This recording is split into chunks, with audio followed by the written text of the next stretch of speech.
Elaborar políticas públicas que atendam às necessidades dos povos indígenas é um desafio para os governantes do nosso país.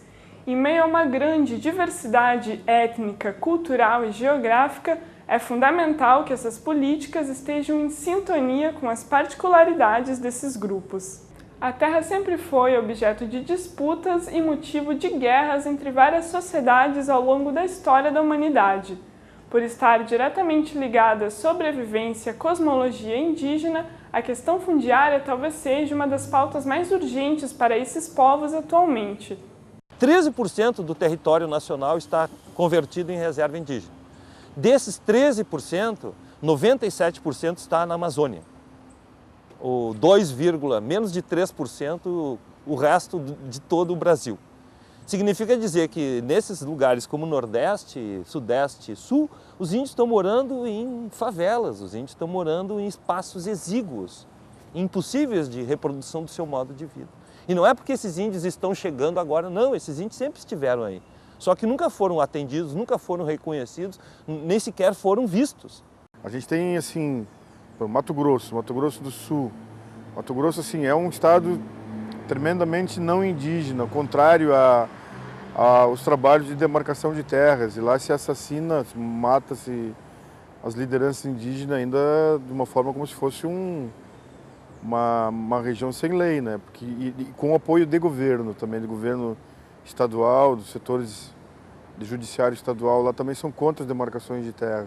Lá tem um problema muito sério, assim, que torna a questão da qualidade de vida dos Kaiowá, Guarani, muito difícil naquela região, né? Eles têm um índice muito grande de suicídio.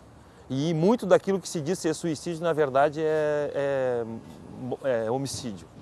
Né? Quer dizer, por quê? Porque os índios lá, eles trabalham como boia fria, na cana, na exploração da erva mate, entende? Então os índios lá, durante muito tempo, eles são explorados, as terras são ínfimas e existe, né, até o Darcy Ribeiro trabalhou sobre isso, essa questão da adolescência tupi-guarani, né, o Irá vai em busca dos deuses, quer dizer, essa coisa de que eles se sentem tão deprimidos com toda essa realidade que os jovens, tem casos de jovens se enforcar com barbante ajoelhado em arbusto dentro das áreas. No segundo despejo, quando teve, aí não queria, já falaram que nós não ia ganhar mais, aí um começou a morrer, se enforcar, fizeram maior com a vida dele. Ele mesmo judiou da vida dele, porque ele não queria ir embora para outra aldeia, né? Então ele falou, é melhor eu morrer, que morreu e está aqui o cemitério dele, aqui na aldeia Passo Piradio. Teve muita gente que fez isso? Veio. Aqui, a maioria, esse cemitério foi isso. Suicídio? É suicídio. Agora tem áreas indígenas, terras indígenas que são bastante extensas, que são bastante grandes em outras regiões do Brasil. Tem povos indígenas, algumas etnias, que têm uma população de 30 mil pessoas, 30 mil falantes de uma mesma língua, quer dizer que daí se sentem mais fortalecidos. O território ele não é só importante para a maioria dos coletivos indígenas das Américas, não é só importante do ponto de vista de uma subsistência física, não é?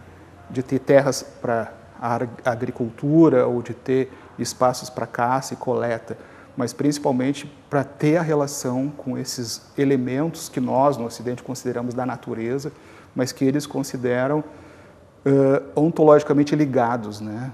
Eu acho que tem que haver condições de se desenvolverem o espaço geográfico em que eles vivem, de se desenvolver esse espaço com todas as condições, com toda a modernidade, a agricultura, tudo seja colocado de maneira a que eles não precisem sair e ir buscar emprego na cidade. Porque se vão para as cidades, aí acabam indo para as periferias, como já existe em muitas cidades, em Manaus, em Porto Alegre, em Brasília. Eles acabam ficando nas periferias e acaba deturpando muito toda a sua tradição, porque não tem mais a raiz. A raiz física já não existe. Enquanto que se eles continuarem a sua vida, mas uma vida moderna, dentro das suas condições geográficas anteriores, desenvolvendo, isso também vai contribuir para conservar o Brasil, para o Brasil não ser destruído. Principalmente se eles estão em zona de fronteira, né? E o Rio Grande do Sul, quando a FUNAI começa a fazer o trabalho de demarcação de terras, há também movimentos assim de fazendeiros, de produtores do agronegócio e também da mídia mais, que eu diria, não é uma mídia oficial, mas uma mídia mais das grandes corporações que são contrárias às demarcações de terra, né? E que investe num trabalho de preconceito contra as comunidades indígenas. Aqui no sul, as terras indígenas dos povos daqui são terras pequenas, então a situação já é mais apertada, como eles dizem, né? Porque eles vivem numa situação de maior dificuldade de existência mesmo, né? De produzir seus alimentos ou de coletar seus alimentos, né? De viver da maneira de produzir o artesanato. Eu vejo, né, na cidade, quando vivo, eu me sinto que na cidade eu sou considerado invasor, ou quando passo uma cerca eu sou um invasor, quando na verdade a realidade, a verdade, né? Quem são invasores são as pessoas não indígenas que vieram e tomaram conta, né, dessa terra que é nossa, né? Então, só que eles vieram, daí começaram a colocar no papel que esse território aqui, esse tamanho de território aqui é de tal fulano, de tal pessoa, de tal nome, né? E daí outro é do governo, e daí começaram a criar papel, né? Então, excluindo assim os verdadeiros donos desse território, né? Nós temos hoje no estado do Rio Grande do Sul alguns ensaios de políticas públicas, principalmente no que trata a questão da sustentabilidade, né, da habitação, da situação fundiária, né, que nós não podemos dizer que isso seja políticas públicas, né? Nós precisamos concretizá-las, né? Então nós entendemos que para isso é preciso ter uma compreensão maior, né, e um respeito maior pela legislação indígena existente no país. A Constituição de 88 disse que em 5 anos se demarcassem todos os territórios indígenas, né? Nós já passamos 22 anos e até agora um percentual mínimo das terras foram demarcadas. Tudo muito moroso, questão da terra, né? Nós vimos que os setores da terra, enfim, os proprietários das terras, os latifundiários e os políticos que os defendem estão conseguindo se movimentar para tentar quebrar os dispositivos legais, administrativos que foram criados para o reconhecimento das terras indígenas, quilombolas principalmente, né? Então tem toda uma força contrária a algo que havia se consolidado na sociedade brasileira. Para nós, Guarani, é muito importante e é fundamental a palavra.